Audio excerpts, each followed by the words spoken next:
Welcome to SwimEd, education for coaches, athletes, and parents, the only podcast dedicated to club swimming. So you've selected the parent advice section, and we're going to give you a summary of the topic about relationships between coaches, athletes, and parents, and give you some advice that we have for parents. If you're interested in the topic or what we've said to athletes and coaches, listen to the other segments here on YouTube.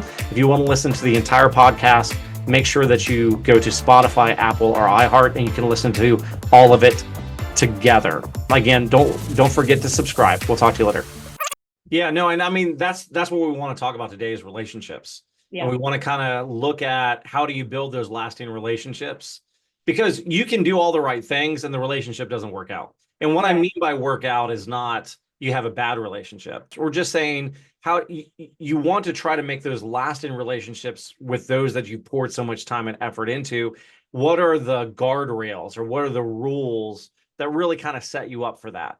Yeah, and I think to clarify, when we say rules, there's obviously safe sport rules. Right, those are hard and fast. Right, like I'm sure that there's a lot of coaches and swimmers that are like, well, yeah, there's safe sport. We're talking within the safe sports rules of that to build good relationships and lasting relationships that will grow throughout a swimmer's career in life, really. Right. To me, I think it starts out with number one, the culture that you have on your team. Yes, absolutely. And what I mean by that is, asking a kid about who they really are and, and checking in with them. Right. We know now a lot of this goes along with the mental health stuff, right? Like, right. We know the importance of getting to know the kids that we're coaching, getting to know their mannerisms, getting to know if they're having a bad day so we can help better lead them and guide them. Right. But I also know a lot of coaches that emotionally are just not those humans themselves. When I say that, I just mean we all know that there's just certain people who are not good at emotionally communicating with people. So I think, to me, it is that emotional communication, whether it's just when the little kid's just coming in and saying, hey, how was your day? What was your favorite subject today? What did you play at recess? Right. Yeah, exactly. I mean, it's stuff like that that is the very beginning of the building blocks of establishing those good relationships and those repertoire with your athletes, that then as they get older, they'll come to you and you'll have better communication skills. I think personality is the starting point. So if I'm a first year coach, if I'm brand new, I just came out of my swimming career, I'm going to mimic whatever coach I had. Yeah. Because that's what I know. Okay. Yeah. So whether that's good or bad, and for me, it was good in some ways and it was detrimental in other ways. Yeah. Knowing the technique, I was taught that as a swimmer, I was a very good tacticianer. As far as getting upset and being emotional, I was taught the firebrand that was my coach. Then there's a learn part of it, in which you as a coach, you have to want to learn how to be better. Yeah. And if we're going to talk about, and that can be in any realm, but if we're going to talk about relationships, the first question you got to ask yourself is, what type of relationship do I want to have with my athletes? Yes. Okay. And that's in that viewpoint is predicated upon what do I think is the value of the service I'm providing? Okay. Yeah. So if my service is, my job is to make every swimmer I have elite, I'm going to have a very different viewpoint than every swimmer I coach is potentially a coach in the future. If that's the case, then what kind of relationship do I want to have with my athletes so that their first and second year have a proper relationship with their swimmers? And that comes down to what kind of relationship do you want to have during swimming, outside of swimming, and then after swimming. So during, outside of, and after, I think is 3 areas you really need to think about and define that for yourself so that you're building up those relationships. And then, I mean, obviously age needs to be appropriate as far as that goes, but also, so there's a distance that you have to have. But I think if you think of yourself as only a coach, reflecting what the parents value and really kind of building them up as a future coach, I think that's a healthy way of looking at relationships. Times I've had a lot of coaches, say, oh, well, I don't want to get involved. Well, you are involved because there's a line there.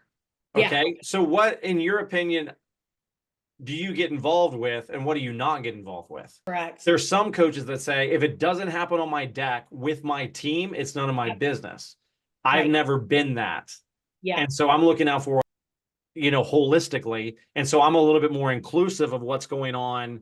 We had a pool that we rented at a golf course and there was a fence and the parents had to stay outside the fence. So for you, involving yourself in the swimmer's world, what is outside the fence and what is inside the fence? And so I'm asking you, where's your line drawn?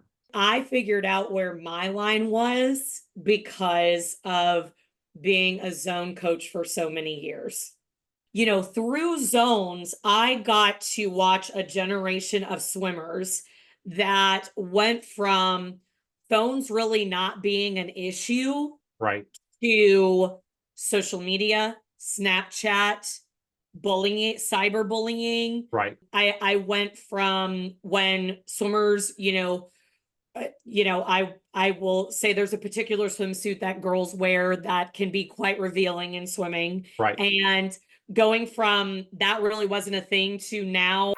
So it taught me where my line was that if the safety and well-being mentally and physically of the swimmer is in jeopardy or another swimmer on that team, that is an immediate direct route to those parents.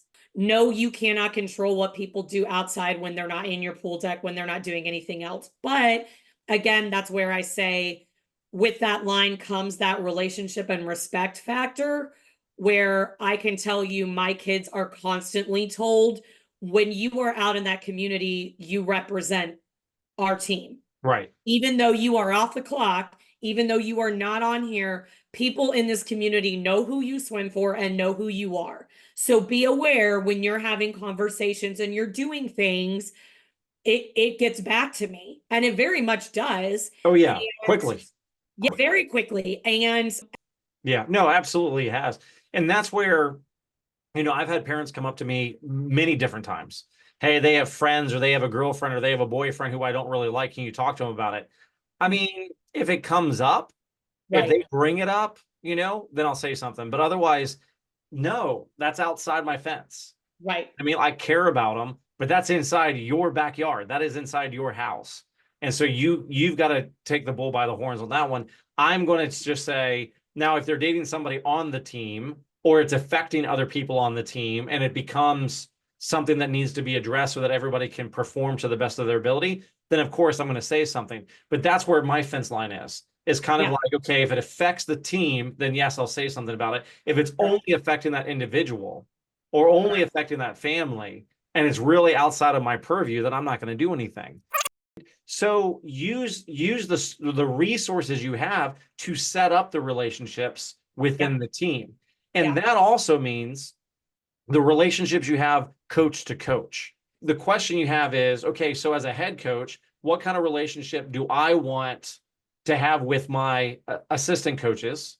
Yep. And then what kind of relationships do I want them to have with the team? And so it's this two-step down. And then the other question is, what kind of relationship do I want the assistants to have with me as a head coach? And so, and you can say, well, the relationship you have with the assistants is exactly the same as you have the assistants with the head coach. That is not true at all. No. I always wanted to be a mentor to my assistant coaches. I always wanted them to come around and coach with me every once in a while. And so I could show them what I'm doing, or I would show up early and coach with them so that I could give them instruction and then give them help where they felt very confident. The reverse now, they can ask questions. Yeah. Or I'm teaching, they're asking questions. Those go together. If I was starting my coaching career again, and I was blessed to have a lot of coaches that wanted to mentor me, that is what I would be looking for in a staff relationship. Yeah. And building that up and then being taught, how do you want me to deal with conflicts, specific conflicts that might occur within the team between coaches and parents, parents and athletes, athletes and coaches? As a female coach, I think this is something that is very important. Right. That when I was being mentored, I was very lucky, the numerous teams that I was on, that I had really respectful, strong male figures and they always, looked out for my safety, their safety. And really that was before Safe Sport became as intricate as it is now. Right. And so have I been put in a situation as a female assistant coach in my career that made me terribly uncomfortable? Absolutely.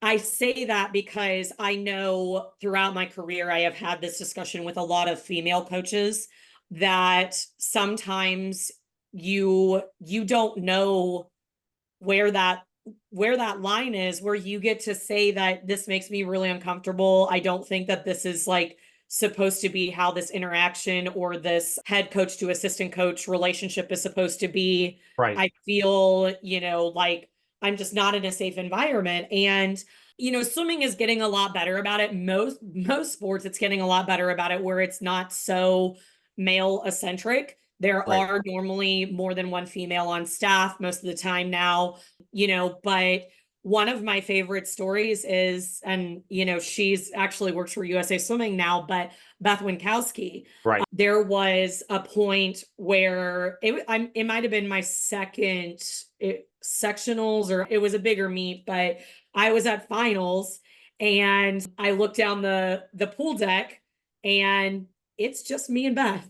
We're the only females Right. on the pool deck. And I was like, huh?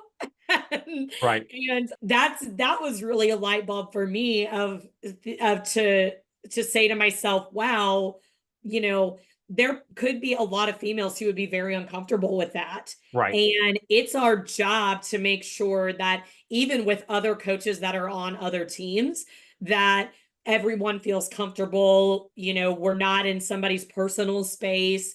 Those relationships even are what help, you build your team, your repertoire, all of that stuff. Right.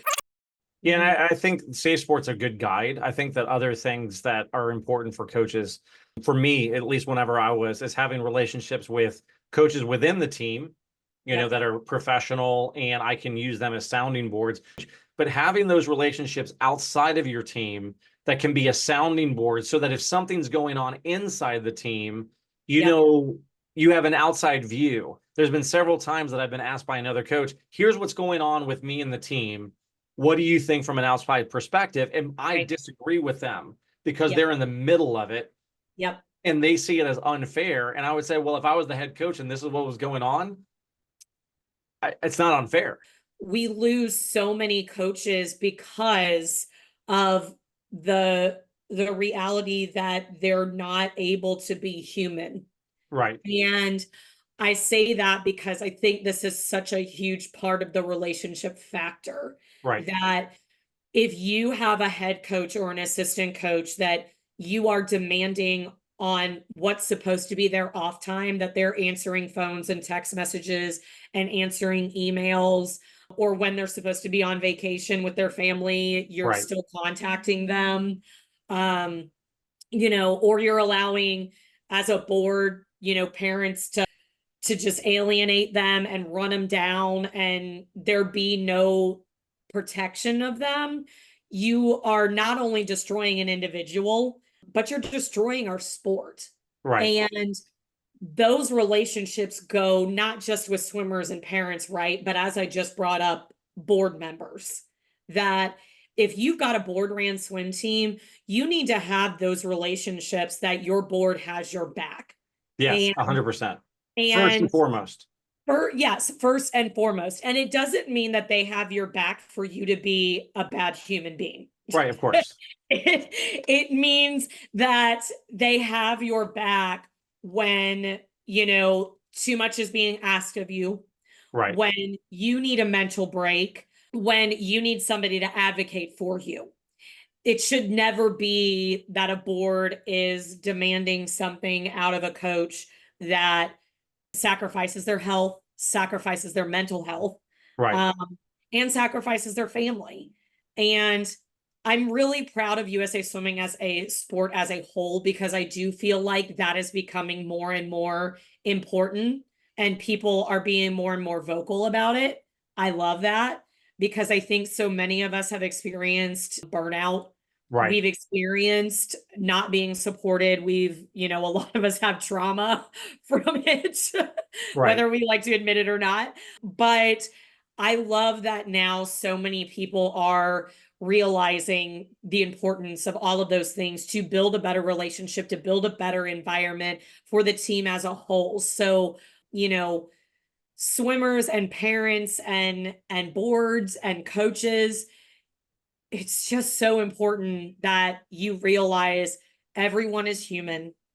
And no matter how much you want to avoid it, the reality of it is we have human emotions, we have human interactions, and you will be better for it if you are more thoughtful about those things on a daily basis for everyone involved in the situation. So I from a personal standpoint, can say the best clubs that are in existence right now, you will see their staff on those pool decks laughing together, Right. smiling together. You will see a head coach that is healthy. And I don't just mean physically, I mean mentally too. Right. That they are taking time for their family still. They are taking time for themselves still. And if that environment does not exist, you need to figure out a way how to make it happen. Yes. For sure. Now, you're not going to get the best out of your team or of the swimmers if you're not healthy. That's a given. You have to be mentally, physically, emotionally, socially. You got to get along. And I think that in the same way, if I walk onto a pool deck, I want to see, as a head coach, I want to see my assistant coaches having fun. I want them laughing. I want to be able to joke with them. I want to be able to share stories about what's going on in my life outside of swimming, so they get to know me holistically. They get to know my kids. They get to know my wife. We're not hanging out. We might have a coaching staff dinner. We're not having just some coaches over and other coaches not, because that's a realm of a team. And so I'm going to keep everything together that way. And I'm going to package that and say, okay, that's my team life. And I want my family as part of my team life, but I don't want the team life as part of my family. Right. And they're not friends, they're colleagues. And though I have a very close relationship with some of them I communicate with on a regular basis as they've moved on to other teams. And so we stay collegial and a mentor relationship, and that grows. It's healthy because I didn't put them in the wrong category. Yeah. But you have to have healthy relationships regardless. And when they're not healthy, that toxicity goes everywhere. So if you're not having a good relationship with the coaches on deck, the swimmers and the parents will feel it. And then that gives them permission to act out in the same way that they see you acting out. Right? Because of the healthy relationship within the coaching staff that we were demonstrating to the swimmers and the parents, that gives you the platform to have the relationship with the athletes and parents that is respected, respectable, safe, and collegial in a sense, because you're working with the athlete and the parent for the good of the athlete and the team. All right, now, parents. How do they establish a relationship with a coach that is helpful? So I think I will give one big advice here, general advice. Every time that you go to approach a coach with a problem, a concern, whatever, even a praise, anything that it may be, whether you're emailing, you're texting, you're calling, you're on deck, whatever, remind yourself that they are human. Right. They have lives outside of this, and they have families outside of this. And I have found when parents remind themselves of that, it tends to change whatever may be the issues or not the issues or whatever, because there's that sense of, oh, they're just like me. They're struggling to, balance everything in their life. Like, is this really important? Is this really something that I need to be bringing to them? Right. I actually have a really great example of this, that Evie's soccer coach at the parent meeting said that he told all the soccer parents 24-hour rule. 24 hours was great. And what he meant by that was, we have a bad game. Your kid misses a kick. Your kid doesn't play good. Your kid doesn't start, whatever it is. Give it 24 hours. Do not come up to him right after the game is done. Do not Right. call him that night. Do not any of that. And I have just always found that if parents can remember that a coach is still a person and still has a life outside of that team, those swimmers, you personally, it tends to make it a much more constructive relationship from parent to coach. Right. And I say that because I think that was probably one of the hardest lessons that I was taught, was to be able to, and again, Heath Edwards used this term with me, no is a sentence. Yes. And he used to say to me, no is a sentence, because I was really bad about answering text messages at 8:30 at night from parents that, were laying in bed and their swimmer on the way home got really upset. And so this was their only downtime. So they wanted answers now to Right. this situation that had occurred, or answering phone calls or answering emails when I should have been with my husband and my child Right. and doing those things. And so I'm telling parents that, because even if the coach doesn't have a family yet or doesn't have kids yet, they still have lives outside of that pool. Right. So be thoughtful, just as you would want someone to be thoughtful to you, that you are thoughtful to them, that they are human and they deserve the same respect that you would want for you and your family. Right. And use your words that way. Yes, Right. correct. So my daughter played volleyball, and it's really interesting because the coach has like 2 offices down from where I'm at. And there was first of all, my wife always said, like, I don't want you to coach the kids because you're too intense. And I'm the least intense of the 2 of us, because with my kids, I'm extremely laid back. Like, they'll figure it out. Like, I can encourage them, but they're not going to, I just know they're not going to listen to me, because for 25 years, I've watched people not listen to their parents. Swimmers not listen to their parents. So I just know that I have to find somebody else to tell them whatever it is that they need to learn. But there was a conflict going on about role and, missing a game and in a tournament. And so now we're riding the bench and all this. And my wife, who did team sports, got really kind of upset about it and said, we need to talk to the coach. I was like, okay. So she went and talked to the assistant coach, and that didn't go very well. It wasn't contentious by any stretch, but we sent our daughter over first, and then my wife went over, and then she's like, I said, I'll deal with it.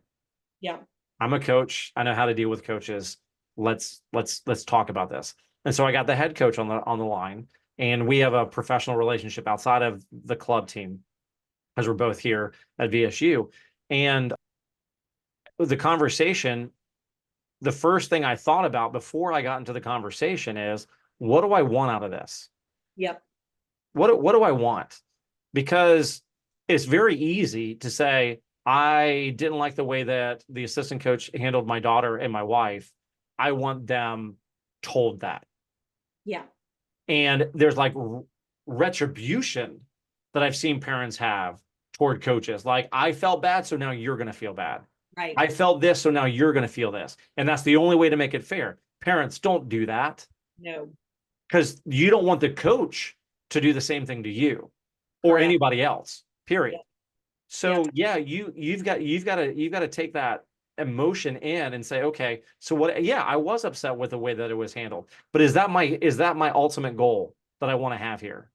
No, my ultimate goal was my daughter needed to learn a new position to get on because she was going to rotate 2 different positions now. Right. It wasn't going to be the full-time setter. She was going to be a setter and a hitter, and she didn't pay attention to the hitting. And the assistant coach thought, well, you're the setter, so you know what the hitter does. Well, no, she knows where the spots are, but she doesn't know what the hitter does. Yep. And we need to make sure that that's occurring. So when I went into the conversation, that was my ultimate goal was, hey, Do we need to get extra lessons so she can learn this, so she can be a better fit for the team? Or can you go over this during the team practice? What is the best way to do this? Yeah. Right.